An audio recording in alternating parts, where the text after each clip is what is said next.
آقا کریم نے صفوں کو سیدھا کرنے کی تلقین کرتے ہوئے کہا کہ مت سمجھنا کہ میں صرف آگے دیکھ رہا ہوں، میں آگے بھی دیکھ رہا ہوں، میں پیچھے بھی دیکھ رہا ہوں، تمہارے رکوعوں کو بھی دیکھ رہا ہوں اور دلوں میں پیدا ہونے والے خشوعوں کو بھی دیکھ رہا ہوں۔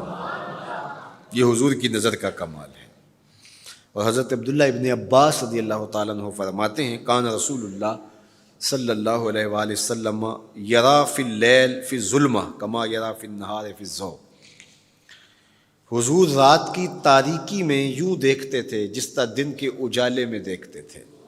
میں نہیں دیکھ سکتا، یہ دیکھو یہ روشنیاں ہیں، یہ لائٹیں لگی ہوئی ہیں اور میں یہاں سے دیکھ رہا ہوں، اگر یہ چراغاں ختم ہو جائے، یہ روشنیاں بجھ جائیں تو وہ دور چیزیں لکھی ہوئی ہیں وہ تو دکھائی نہیں دے گی، یہ کتاب میری جھولی میں بھی ہوگی میں پھر بھی نہیں دیکھ سکوں گا، اس لیے کہ میری آنکھیں نور ہیں، لیکن یہ اتنی دیر تک نہیں دیکھ سکتی جب تک یہ خارج کی روشنی بھی موجود نہ ہو۔ لیکن حضور سراپا نور ہیں، حضور ظلمت میں بھی دیکھتے تھے، روشنی میں بھی دیکھتے تھے۔ چونکہ میری آنکھیں ان روشنیوں کی محتاج ہیں، کائنات کی ساری روشنیاں شمس و قمر بھی میرے حضور کے محتاج ہیں، اس لیے حضور علیہ الصلوۃ والسلام شمس و قمر کی روشنی کے محتاج نہیں تھے۔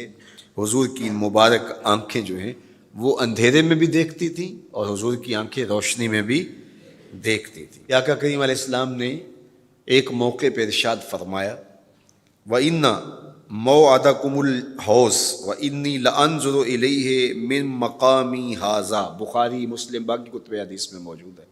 فرمایا کہ تمہارا جو حوض کوثر پر وعدہ ہے جہاں میں تمہیں جام بھر بھر کے دوں گا، فرمایا میں یہاں کھڑا ہوں اور یہاں کھڑے ہو کے اس کو دیکھ رہا ہوں۔ حضور یہاں کھڑے ہیں اور وہاں دیکھ رہے ہیں۔ ایک دن حضور صلاۃ الاستسقاء پڑھا رہے تھے، جب بارش نہ ہو رہی ہو تو اس کی جو نماز پڑھائی جاتی ہے اللہ کے حضور دعا کرنے کے لیے تو اس کو صلاۃ الاستسقاء کہا جاتا ہے۔ ام المومنین سیدہ عائشہ رضی اللہ تعالیٰ عنہ سے مروی ہے۔ تو نماز پڑھاتے پڑھاتے حضور نے ہاتھ آگے کیا پھر پیچھے کھینچ لیا، تو عمومی طور پہ ایسا نہیں ہوتا۔ تو صحابہ نے جب دیکھا تو بعد میں کسی نے پوچھا حضور آج نماز میں آپ نے ہاتھ آگے بڑھایا اور پیچھے کھینچ لیا، مجھے بتائیے کہ حالت نماز میں نظر کہاں ہونی چاہیے؟ جائے سجدہ پہ ہونی چاہیے نا، لیکن صحابہ حضور کو دیکھ رہے ہیں۔ اللہ اکبر۔ صحابہ سے کسی نے پوچھا کہ تم بتاؤ ظہر اور عصر کی نمازوں میں حضور قرات کرتے تھے؟ کہاں کرتے تھے، بخاری میں ہے۔ تمہیں کیسے پتہ ہے کرتے تھے؟ کہا نحن نعلم باضطراب لحیتہ، ہم حضور کی مبارک داڑھی کی جنبش سے اندازہ کرتے تھے کہ قرات ہو رہی ہے۔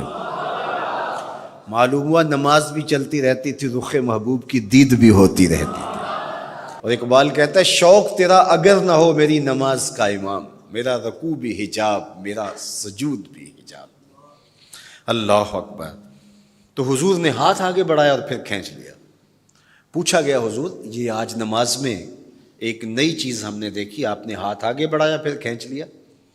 فرمایا ہاں، جنت میں کھجوروں کا ایک خوشہ لٹک رہا تھا، میں اس کو توڑنے کے لیے ہاتھ ڈالا تھا پھر میں نے چھوڑ دیا، اور اگر میں توڑ لیتا تم قیامت تک کھاتے رہتے ختم نہ ہوتا، لیکن میں نے کہا نہیں چلو پھر قیامت کو ہی صحیح۔ اب حضور کھڑے کہاں ہیں؟ مدینۃ المنورہ میں، اور جنت کہاں ہے؟ سدرۃ المنتہا سے اوپر۔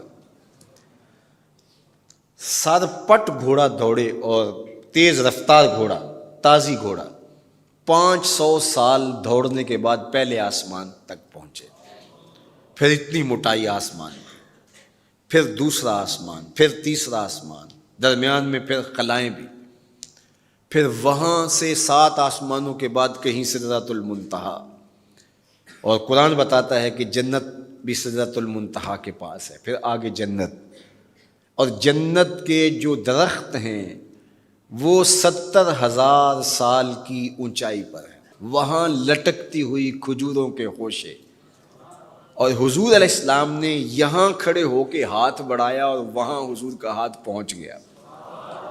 یہ ہاتھ کے پہنچنے کی منتہا نہیں ہے، ضرورت یہاں تک کی تھی لہٰذا یہاں تک پہنچا، اگر ضرورت اس سے آگے کی ہوتی تو آگے بھی پہنچ جاتا.